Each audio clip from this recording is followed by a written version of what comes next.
whether rhubarb can actually be made to take up cyanophyta in an equivalent way, and maybe that's why it grows larger when it does actually have cyanide involved. Because if you look at the tips of the petioles, they're usually like two spots, a bit like you get on cherry trees. So if you look at the leaves on a cherry tree, there's two little spots on there that exude sugar, basically, for ants and things like that. It's like a exudation site on there if you look closely, and they're quite coloured as well.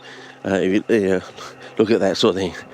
And I think, as I said, it's all going to tie together, and once you tie the whole theory together, you're going to be able to do amazing things with seemingly common plants that people have sort of put on the too hard basket pile, basically. I think like rhubarb, so called, from the rhubarb triangle that they've been talking about for 200 years, and now they're saying, oh, nah, that's like a furphy, this rhubarb triangle. I think, well, how much of a furphy is it when people are capable or able to talk about it for 200 years, and I've already said this. If you look at those clips from Kyeema from before we went to WA, I mentioned this. Possible reasons why you bring it up. But I have some ideas now of what the rhubarb triangle is and how it functions, sort of thing, and why you could only sort of grow really good rhubarb there, sort of thing. But I'm going to give it a test, fellas. As I said, I've already done some stuff with moss. Mainly because I've been struggling to grow liverworts, and as you know, the backstory for the liverworts is back in the 80s through to most of the 90s. Really, in the 90s, you used to get these. Every time we had a My Carnivorous Plant Society show, we'd either have a truckload come over, or we send someone over to go and pick them up in a trailer.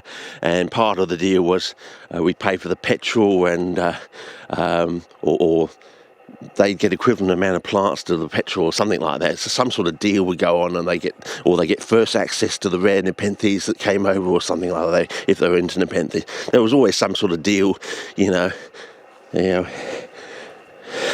deal that you're sort of half scratching your head saying, did they really get the best part of the deal there, sort of thing, yeah.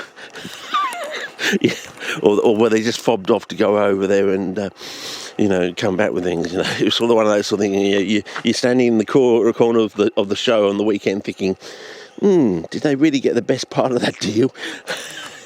Some of them seem to be pretty happy and chuffed to themselves, but it's a bit like fly traps.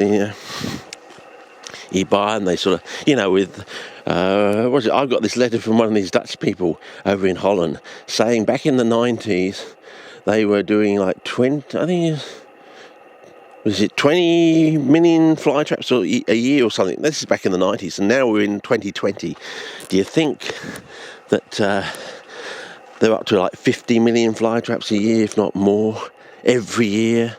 And you don't find too many people's places, the whole backyard. I've just got so many now. None of them die, and they just keep growing. They're multiplying. I'm being eaten out of house and home. I've just got to take them. Just run. Here. Here's 50 flies. Just take them. I've got too many. They're overtaking the house. No. So you obviously know there is something going on. There's a bit of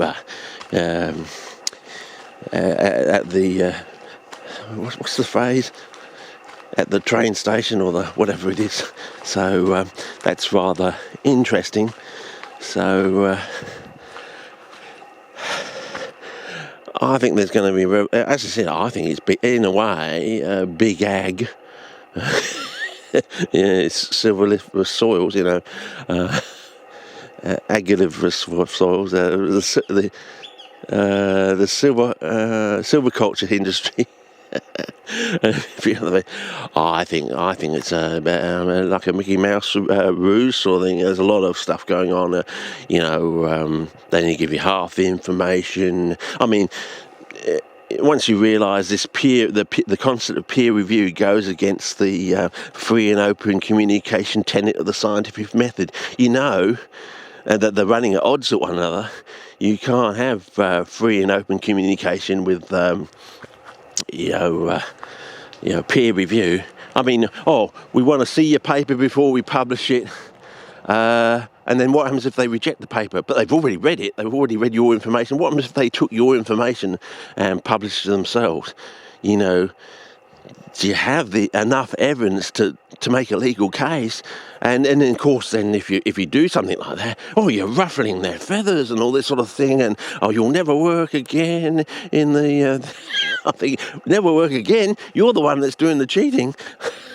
Anyway, so I think that's what's going to happen. It's all this stuff that, Trump's sort of unearthing, unpacking, it's all going to come to a head. And as I said, when I was at uni, never heard the phrase at uni. I mean, that's what's so eye-opening to me. I was thinking, what? How come they never spoke about this because it's bullshit, that's what. It's bullshit, It's a peer review is a bogus operandi, basically. It goes against the free and open communication of the classical scientific method sort of thing. Once you realise that, you think, okay, it's a boys' club sort of thing. It's today's science isn't true science, isn't real science sort of thing. And if you rock the boat or something, they keep you out, basically. But you can't keep out success, can you, fellas? No. And I think the Venus flytrap happened to other, low to no nutrient poor plants are going to, you can't keep those out. Every kid's going to wake up to that, aren't they? Especially if you come out with a blue flytrap. That would be very interesting. A blue flytrap, that will just blow the doors off, fellas. Blow the doors off. And can you relay that, carry that over to things like rhubarb and horseradish and gunner, and there's things like in the legume family. There are plants in the tropical parts of the legume family that actually have their nodules on the stem and things like that. They're not actually underground. It was a bit like a peanut. It starts off above the ground and puts the bloody things, the legume pods under the ground sort of thing. So, yeah. I mean, there's a lot out there that never really seems to get talked about. Well, I think it needs to be talked about.